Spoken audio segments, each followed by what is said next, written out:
जब इंसान ने बोलना भी नहीं सीखा था, जब शब्द नहीं थे, जब सभ्यता का कोई नामो निशान नहीं था, और जब पूरी दुनिया घने असीमित जंगलों से ढकी हुई थी, तब पृथ्वी पर एक ऐसा प्राणी रहता था जो न पूरी तरह बंदर था और न ही इंसान।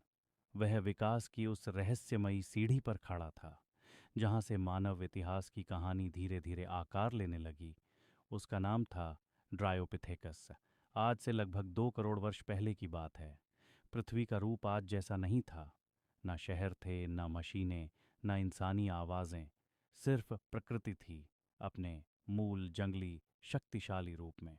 यूरोप, अफ्रीका और एशिया तीनों विशाल भूभाग घने उष्णकटिबंधीय जंगलों से ढके हुए थे।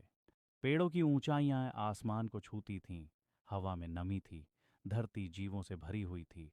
और उन्हीं वृक्षों की शाखाओं के बीच चुपचाप जीवन व्यतीत कर रहा था ड्रायोपिथेकस। उसका शरीर पेड़ों के लिए बना था। लंबे मजबूत हाथ, लचीले कंधे, मजबूत पकड़ वाली उंगलियां। वह शाखा से शाखा तक ऐसे झूलता था मानो गुरुत्वाकर्षण उसके लिए कोई नियम ही न हो। उसका चेहरा आज के वानरों से मिलता जुलता था, लेकिन उसकी आंखों में कुछ अलग था।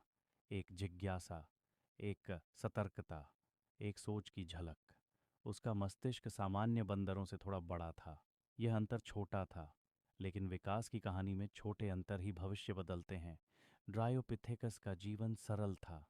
वह फल खाता था, पत्तियां, बीज। प्रकृति जो देती थी वही उसका भोजन था।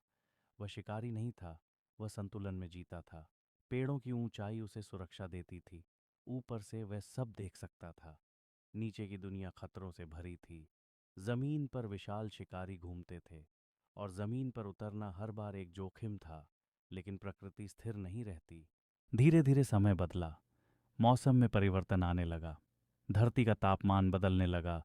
घने जंगल सिकुड़ने लगे। जहाँ कभी हरियाली थी, वहाँ खुले घास के मैदान बनने लगे। पेड़ों की संख्या कम हुई, शाखाएं दूर हो गईं, और ड्रायोपिथेकस के लिए जीवन आसान नहीं रहा। उसे अब पहले से अधिक जमीन पर आना पड़ता था, और जमीन पर जीवन अलग था। यहाँ संतुलन नहीं बल्कि संघर्ष था। ये वही समय था जब विकास ने नया मोड़ लिया। कुछ प्रजातियां इस बदलाव को सहन नहीं कर सकीं, वे विलुप्त हो गईं। कुछ ने खुद को ढाल लिया। उन्होंने नए तरीके खोजे, नए व्यवहार सीखे। ड्रायोपिथेक्स भी इसी संघर्ष का हिस्सा था। वह समूहों में रहता था। अकेलापन उसके स्वभाव में नहीं था। माएँ अपने बच्चों को सुरक्षित रखती थीं। समूह मिलकर भोजन ढूंढते थे। मानव की कहानी अभी समाप्त नहीं हुई। विकास अब भी जारी है, और शायद भविष्य में कोई और प्रजाति हमारी ओर देखकर यही कहेगी, यहाँ से हमारी कहानी शुरू हुई थी। यही है ड्रायोपिथेकस की कहानी, मानव इतिहास की एक भूली हुई जड़।